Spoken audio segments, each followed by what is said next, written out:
Thank you, Julia, for coming on Sports Talk with C. I greatly appreciate it. About time we got this to happen. Yeah, of course. Thanks for having me. Of course. So tell us a little bit where you grew up. So I'm from Staten Island, New York, born and raised. Um, I basically this is where I'm from. This is home. Okay. So when you say speak of home and where, you play basketball, what is the basketball culture there in Staten Island? So growing up, I honestly played a lot in Brooklyn and Queens. Okay. My travel teams were based out of Harlem and different parts of New York. So yes, there is Staten Island basketball, but I never really, besides like middle school, high school, I played in Brooklyn too. So Okay. little bit of that. All righty. So what was the reason you picked up a basketball to begin with? So I'm one of seven. So all of my siblings have played, and it was just that's just what we did. Like I just looked up to be like them, and that's what they did. So that's where it all started. Started at home, back at home. So when you think of basketball, what is the first thing that comes to your mind? Wow, that's a tough question. When I think of basketball, I do think of like the person who I am. Um, Everything in my life has kind of come together because of basketball. And although basketball is a sport, like everything I've learned from the sport, I've carried over into my like daily life, like all the skills that I've learned. So Okay, so when you first started playing, you started to talk about middle school. When was the first time you joined AAU? And if you did play, and what would you say has been the biggest change you see from AAU then to AAU now? so my first AAU team, I want to say was like fourth, fifth grade. It Oh, was wow. local Staten Island teams, like, kind of where it all began. And then eventually I thankfully worked hard and got really good. And I was recruited by different teams. And as Okay. I got into seventh, eighth grade, I played for Exodus, their EYBL team, and that was my whole AAU. I think the difference between AAU back then and now is Hmm. the girls that I looked up to, that are currently like in the league or playing overseas. There was a lot of grit, there was a lot of toughness, there was a lot of that drive to be better. I feel like now when you watch girls play, especially younger girls, it's the game has gotten a little softer. Like that's like I feel like a big difference. Of course, there's still some girls who have it and are phenomenal, but the game as a whole, I feel like that like a big word is grit. Like Hmm. it's starting to lose like I guess what it is in the game. So Okay, I definitely understand that, and there is a lot of reasons I do like watching some players play just because of their physicality. What would you say, being in high school, being in AAU, growing up, you're still growing up, but in your younger years, what was the most challenging moment that you had faced from like high school or like now from high school or in AAU? the biggest challenge was realizing that like going from middle school to AAU was realizing when you got on that UIBL circuit, you're when you play at home, you're a big fish in a little pond. When you go into that UIBL circuit, it was there's a lot of people who are like me. Like Mhm. what's gonna make me stand out? And that was a tough time for me. Like my seventh grade year, although we weren't EYBL yet, we were on all the gold teams and eventually became EYBL. Mhm. Um, so I actually played against Paige Buchers back when we weren't even in EYBL yet. So Oh, wow, playing, yeah. that. So playing like at that level was very like difficult for me because I was like, whoa, there's other players like me, and it's like that doubt that kind of comes with it, Mhm. like, oh, am I good enough, like, so I felt like in that maybe like seventh, eighth grade starting high school area was really difficult for me. It took me a couple months, but once I snapped out of it, obviously, like I performed really well in high school and you know I know. kind of. I think that you averaged 15 points and 8 rebounds. How would you describe your game in high school? High school, I was a killer. I know that's right. Why was you a um, killer? so in high school, I also feel like it came at my high school level was when I felt like I really found the love for the game. Okay, nice. I felt like going into high school, I was the first co-ed class at my high school, and I knew that going there, I had to make a difference. I had to create a program. It wasn't only about me, it was all the girls who come after me. It was kind of building what it was going to be, and I was allowed to dictate however I wanted that program to be. And there was some downs and there was some ups, but coming into the program, we won the JVCHIA Hmm. Brooklyn Queens, like we won the championship. And I feel like in high school, like I was that it girl. I did whatever my team needed me to do, um and it obviously paid out in the end now, because I'm still doing what I love. And yeah. So you talk about you loved watching some of these players because of their physicality level. Who are some of those players at the time did you look up to? So when I first got to Exodus, our EYBL team was Mimi Reed, who's at St. John's now, Darnetta, Hmm. that whole crew, um, like Marina Mabry, Dara Mabry. So that was that age group. Okay. And I remember like my first time ever going to like a Nike tournament and watching them play, and it was like I aspired to be that. So, Okay, nice, nice, nice. Definitely. It definitely changes from seeing them on TV or seeing them on YouTube videos compared to actually watching them play yeah, the game of basketball. yeah, definitely. Okay. And what would you say you take from Marina or anything that you would say watching her you made part of your game? Her versatility for sure. Okay.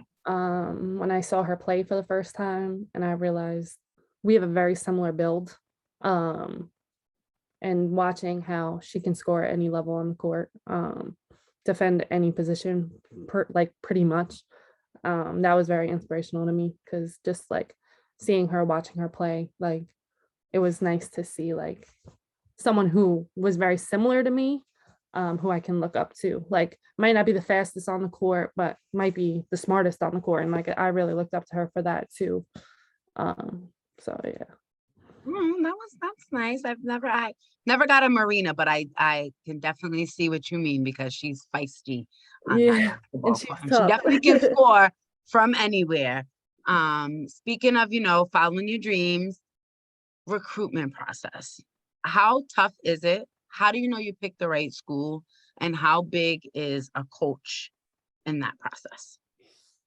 So I am a transfer student. um, so I'll give you a little bit of kind of my process. So recruiting was very easy for me in the sense I luckily coming out of high school, I had 40 Division I offers.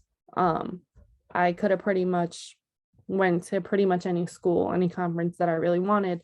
Each school though depended on my role. The higher you go, the less important you may be as a freshman. That was the The truth. norm. Hmm. Um, if I went to a low major school, I would have shined my whole time. So when I was going through my recruitment process, I had a really easy time. I committed to Providence out of high school my junior year. Um, when I went there, one thing I have to say is definitely know who your coach is. A lot of coaches like to portray something that they're not, and it was difficult. I had to take that truth. You think certain coaches will care about you as people, and they don't. And it was tough. It was a grind, and I don't regret going to Providence. It's a beautiful school. Everything. The assistant coaches were phenomenal, but it's sad when you see so many players transfer out of a school that nice. Like in a Hmm. great conference, could very well be like a top team in the conference. So that was tough.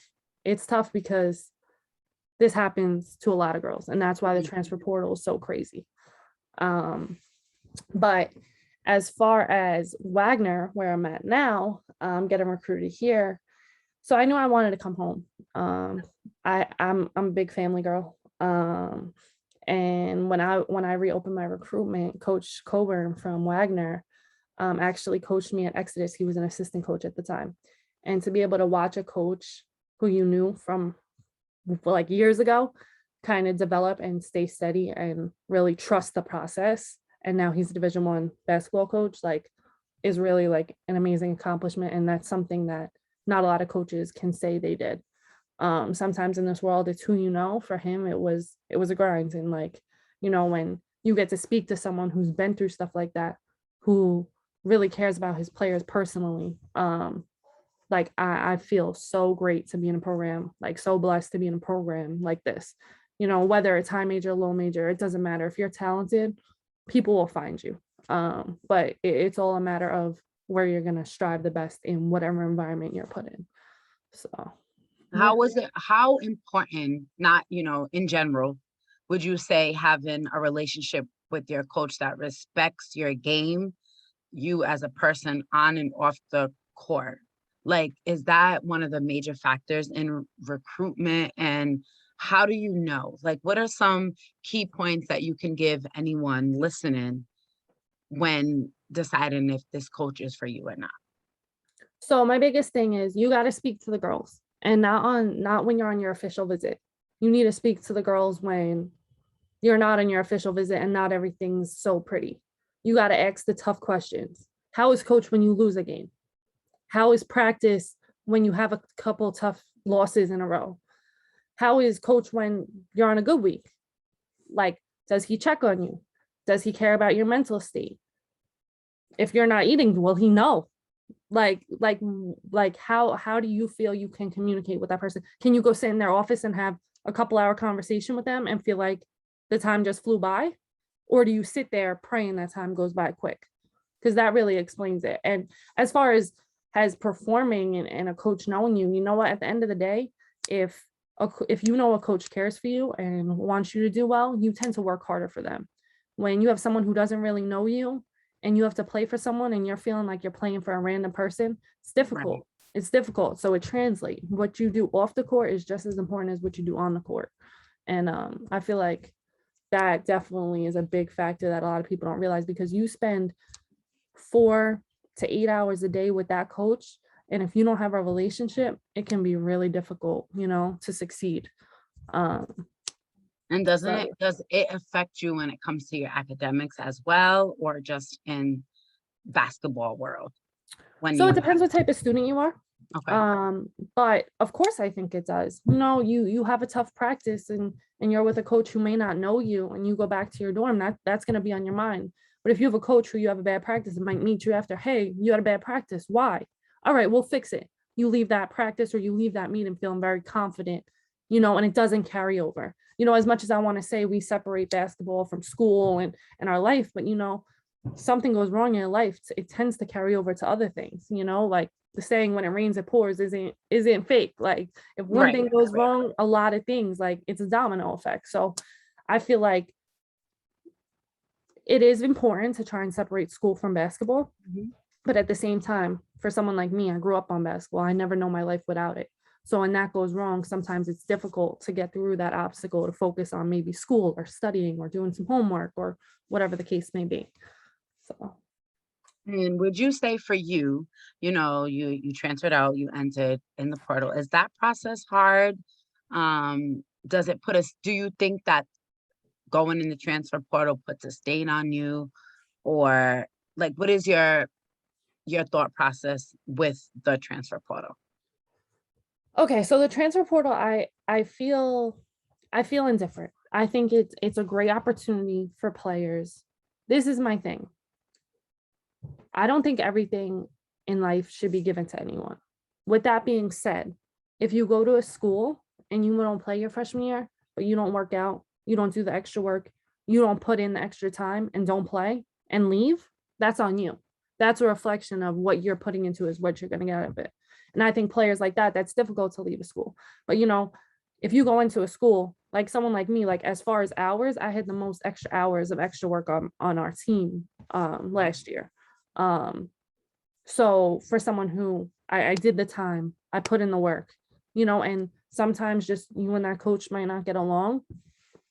maybe you don't click, like maybe you thought it was one thing and it was another. Maybe they lied. You don't know. Like everyone's story is different. And I'm not one to judge anyone's story. But as far as the transfer portal, I think it's a great source. But I think there also is, like, we go back to AAU, that grit. Like, do you want to work hard? Do you want to beat that starting guard on the team? Do you want to beat that like whoever it Right, is, right, right. like, or do you want to just kind of bail out? But it's not a bailout in a bad way. It's a bailout in different things, different reasons why you would leave. Okay, that's a nice way to put But it. yeah. All right, so your new chapter, Wagner Hoops. What would you say just for the first year? What are some goals? Anything that you've worked on the off season to get yourself better for this school? Are you playing the same position? So my position changed. Okay. So at Providence, obviously it's a high major school, so you recruit different types of players. At Providence, I was probably middle to the smaller end of the team. Here at Wagner, I am the tallest girl on the team. So that entails with coming with rebounding, with having to play post. But I think it is positive because the versatility aspect that I can Mhm. bring will be really positive because not a lot of players can put the ball on the floor like I can post up. Like it's hard to guard someone who can do so many things. Yes, right. Um, and I feel like in high school I did a lot of that because I was the tallest girl, but I also needed to score at all different levels. So Mhm. I felt like in the off season, the biggest thing I worked on was just confidence in yourself. You go through a tough time. Um, Definitely like mental health wise, it's very difficult when basketball is your whole world and things don't go as planned, but you got to work on your confidence. When you have confidence, I feel like everything else will come along with it. um I've worked my whole life. I know the skills. I can that will come, but I feel like it comes with confidence of Mhm. taking that shot at the last second, confidence, and that starts from off the court too, like Mhm. confidence when you walk into a room, like, so I feel like everything is intertwined. So yeah, but I'm What are excited. some goals that you set for yourself this year and as a team? Goals for myself, I would definitely say just find who I am, Okay. refine who I am. And I feel like that's important. And find what I can do to help my team. And I'm not just saying that, but you got to buy into something. You want to like a winning team, and that's what you got to buy into. Um, like last year, my role was to be the hype man of the team. Like there wasn't a game you wouldn't see me jumping up for the next person, being happy. And you've seen that. And Right. that was my role. But this year's role is definitely going to be different. I'm really excited. Personally, like I would like to get my confidence back, get on the floor, be who I am, help my team, score if I can. Because that's definitely a strong point in my game is putting Mhm. the ball in the hoop. And as far as a team, we definitely have a very good chance of winning the NEC. Um, we have really, really skilled and talented players, and I'm really excited to work with my teammates who are really, really good people and even better on the court. And I think we can yeah, I think we can definitely shake some things up over here. Oh, that's what's up. I'm already excited for it. You sound happier when speaking about basketball, and I'm so happy that you are back to that moment. Last conversation you weren't there, so I'm definitely want to say I'm glad that you are back to being happy. If any girl was listening to your story and wanted some advice about playing basketball or picking the correct school, what would some advice you would give anyone? My advice is social media isn't real life. And the biggest thing right now is who's posting they went to a high major school, who's posting they went here, who's posting they went there. And I feel like that's a really big problem in basketball. If any girl is watching this, go with go with where you're happy, not where you think your parents will be happy, not where if you post it on social media, people will be happy. If you're talented, people will find you. I got found by the Philly Bells in in a corner gym on court like 115, and one of the Philly Bells directors came up to me and was like, Oh, "You're gonna be really good one day." In like fifth, sixth grade, I was playing for a little small Staten Island team. So my biggest thing is to definitely work hard. And when you think you're working hard, work a little harder. Because definitely that's something I found out in college. There's always another year. And definitely go with what makes you happy and go with what you feel is right in your chest. And it's not the end of the world. You make a bad decision, you go to somewhere you don't like, and if it's really not good for you, there's always another chance. There's always another way to restart, and it's not end all be all. And I feel like that's definitely really important. Oh, I love that because, a lot of people stop playing basketball at the sign of bad and not realizing that good can come from any situation. Well, Yeah. that is some great advice, Julia. I Thank greatly appreciate you for coming on Sports Talk with C and coming to share your journey. Make sure you send me your schedule because I definitely want to actually get to you. see you hoop this year. And, just come check out your team and good luck to the season. And let's get back to you being a killer on the basketball court, okay? Thanks. Thank Thanks you. for Have a good having night. me. Of Bye. course.